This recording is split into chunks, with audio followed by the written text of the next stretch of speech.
একদিন বিশ্বনবী বললেন, বান্দার কোনো হক আল্লাহ কোনোদিন ছেড়ে দেয় না। আল্লাহর হক আল্লাহ মাফ করে, বান্দার হকের মাফ নাই। যদিও আমি নবী, আমার উপর যদি কোনো হক থাকে বলো, আমি দিয়ে দেব।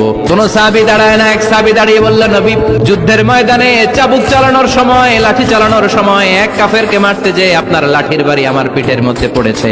আপনি যেহেতু এই কিসাসটা আদায় করতে চান, আপনার পিঠে আমি লাঠির বাড়ি মেরে এটারে শোধ করে দিতে চাই। সাইয়েদনা ওমরে ফারুক হাতের জামা এরকম পড়তে শুরু করছে, আয় এদিকে আয়, তোরে শোধবোধ করাই। বিশ্বনবী বললেন, ওমর রাখো, এটা বান্দার হক, মিটাতে দাও। বিশ্বনবী বললেন, আসো, তুমি এসে আমার পিঠে লাঠি দিয়ে চাবুক দিয়ে বাড়ি মারো।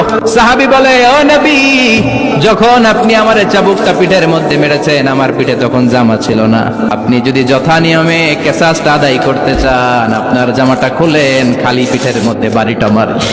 এবার আর ওমরে ফারুককে ধরে কে? এদিকে আয়, তোরে দেখাইতেছি। বিশ্বনবী বললেন, ওমর থামো, মারতে দাও। বিশ্বনবী উনার জুব্বাটা উপরের দিকে উঠালেন, পিঠের মধ্যে বাড়ি দেওয়ার জন্য ওই সাহাবীকে ডাকলেন। ওই সাহাবী বিশ্বনবীকে পিছন দিক থেকে জড়িয়ে ধরে ওই মোহরে নবুয়তের মধ্যে চুমু দিয়ে ফেলেছে। সাহাবী বললেন, নবী গো, এই নাটক করার জন্য আপনি আমারে মাফ করে দিয়েন। আপনি বিশ্বনবী, উদম গায়ে আপনারে দেখা যায় না, খালি গায়ে আপনারে দেখা যায় না। শুনেছি আপনার পিঠের মধ্যে মোহরে নবুয়ত আছে। অনেক দিনের সাধনা, জল্পনা কল্পনা, আপনার মোহরে নবুয়তে আমার ঠোঁটটা আমি লাগাবো। আপনার মোহরে নবুয়তের মধ্যে আমার ঠোঁটটা লাগিয়ে আমার ঠোঁটটারে আমি জাহান্নাম থেকে পরিত্রাণ করাবো। এজন্য প্ল্যান প্রোগ্রাম করে এতক্ষণ আপনার জামাটা খুলতে বলেছি।